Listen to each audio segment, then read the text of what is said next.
মাতুব্বর সাহেব, আমি বিয়ে করছি মাত্র 3 দিন হয়েছে, এরই মধ্যে আমার বাপ আমার শাশুড়িরে কেমনে করে মানে বিয়া। তোর কপাল হবে লাথি দেবো, তোর কাছে কে ভাত কাপড় চাই? কিরে সবুজ, কামটা করলি? আরে মাতুব্বর সাহেব, আর লজ্জা দিয়েন না, সেও আমারে চাইছে, আমিও তারে চাইছি, তাহলে সমস্যাটা কি?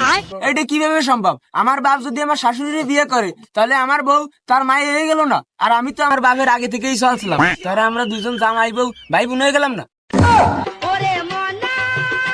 এ বাবা, তুই মেনে নে না, দেখ যদি চলার মতো হয় তাহলে মেনে নে। কি হয়ে মারিনি? আমার বাপের শ্বশুর বাড়ি আর আমার শ্বশুর বাড়ি এক জায়গায়, আমার বাপের শ্বশুর বাড়ি আমার শ্বশুর বাড়ি তাও একই জায়গায়।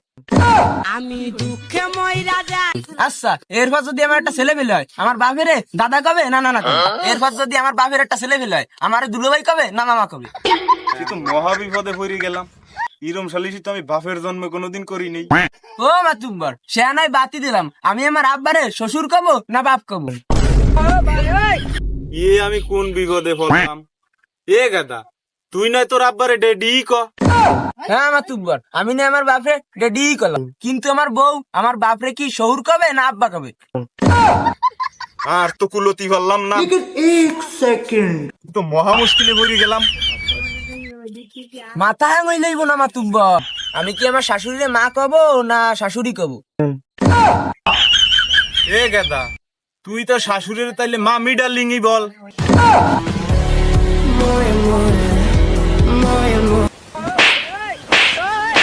এ বাবা, একটু মেনে নে না, আমারও তো সংসার আছে, আমারও তো বাড়িতে যেতে হবে।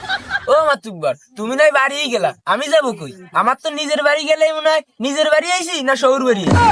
বিশ্বাস কর ভাইফু, আমি নিজেও জানি না। ও সবুজ ভাই, তোমার সেটা তক্তা ভেঙে দেবা না, তুমি তো কাজের কাজ করলা। ও সবুজ ভাই, তোমাকে এই বাপ বেটা সালিশি আমারে দিয়ে হবে না, এ সালিশি করতে তোমার দাদারে লাগবে।